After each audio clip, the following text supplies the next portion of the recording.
So I got all of them done. You can see the new seals poking out the orange.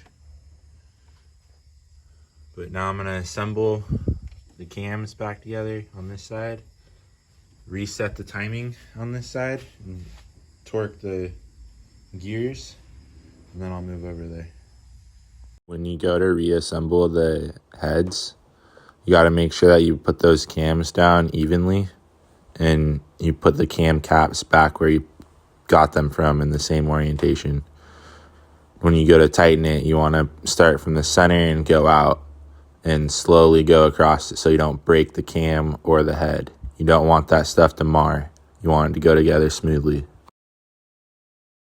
I broke my standard torque wrench. That was 3/8 drive, so I went and got this one from Harbor Freight. It's a digital, does Newton meters. It's like $160. So start in the middle, move your way out evenly. Don't go all the way to the torque setting on the first try. Make a couple passes. Make sure it all goes together smoothly. That's the key. Never force anything. Don't break it. It's expensive. Just verifying the pins in properly at top dead center. Setting the cam timing on driver's side. I'm now doing the stem seals on the passenger side. This side was pretty easy. More access. I just went through it and got it all back together. When I assembled the ECU plugs, I forgot to plug one. I didn't get one plugged in properly, so I'd had a miss start. You'll probably see that a little bit later, but figure that out. You just want to make sure that you use a torque wrench on those bolts and replace them on the cams. They're torque to yield. Just getting the valve cover back together. The valve covers were very sensitive. I'd be careful when reassembling, for sure. Because you don't want to, they're plastic. You can buy them, they're like $300, but if you don't have to, you don't want to replace them.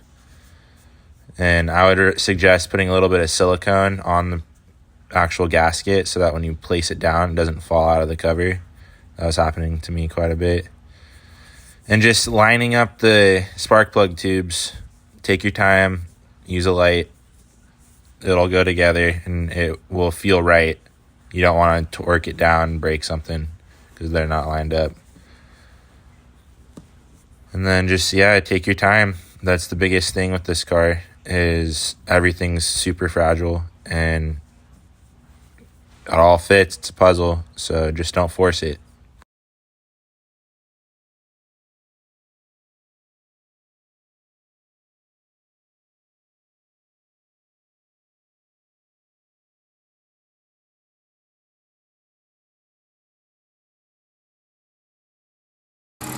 Well, there you have it. Off camera, I tried to start it and I didn't have one of the plugs plugged all the way in, so I was tripping. So I did a bunch of stuff, put it all back together. Runs good. That noise is the injectors, and when you have the cover on, you can't hear it. So when you have the cover off, it's a little noisy, but there's no misfire. I put about 100 miles on it. Runs great.